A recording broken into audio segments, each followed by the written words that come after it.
So here's the pot that has the fish that is boiling within it, and as you can tell, these bubbles mean that there's protein within the fish. And if I were to throw eggs inside of there, it would also have a lot of bubbles because protein is also in eggs. And as you can tell from the steam, the liquid state is turning to the gas state. And the pressure and the heat is cooking this fish very well, specifically tilapia. Anyways, chemistry. There's the wonder that is fish being cooked. But anyways, it should be done by now after it starts boiling up, and then you cover the pot for a bit. You only wait about 2 minutes and then it should be cooked. So now I'm going to obtain a colorful bowl, preferably colorful, and then I'm going to get this thing. I don't know the name of it, but it's a spoon with holes in it. And I'm going to scoop up this fish here, because don't use your hands, that's stupid. And then put it down here, and now you have the flavored water to do the rest. Now we're gonna move this back from medium to high. I'm gonna put that down lazily, and now I'm gonna get this sausage, and that's our landlord, but he's not that important in the household. Back to me. And then you just kind of cut the sausage in here. I have no idea what type of sausage brand this is. I didn't prepare very well for this video, but you just basically cut it in here. You learning, Richard? You just keep cutting. Imagine you're just in arts and crafts, except you're cutting up flesh instead. Is that dog meat? Yep, that's dog meat, Richard. Now that we are done, and this thing is broiling tremendously, there's the sausage inside of it. Now we're going to put in the vegetables. Now, usually people say to put in the vegetables last, but I don't care what they think. So I'm just going to throw it in there.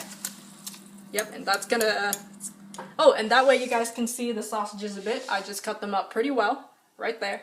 Use chopsticks, because this is an Asian household. You want to do this recipe correctly. If you did everything correctly, but you didn't have chopsticks, you did it wrong.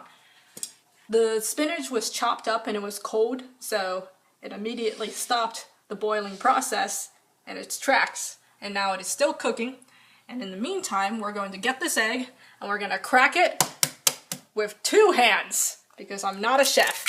You just throw it in there, and preferably throw the eggshells in the trash and don't keep it around for the dogs to eat. I make those eggs basically an indication to tell when the IQ is done.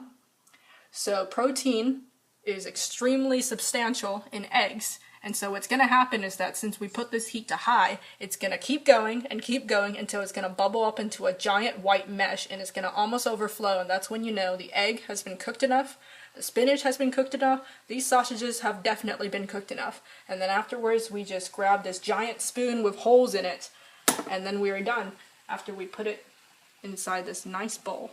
Alright, do you see this? As you can tell, this is healthy for you. You look at that McDonald's meal that you have. This is what you should be eating for breakfast and dinner. Now look at that Wendy's Frosty that you have. This is better than ice cream. You know, look at your husband, look at your wife. This is better than them too. So you're gonna turn that off. Move that over there so it doesn't burn. Pick up this this spoon thing. Somebody in the comments can tell me what that means.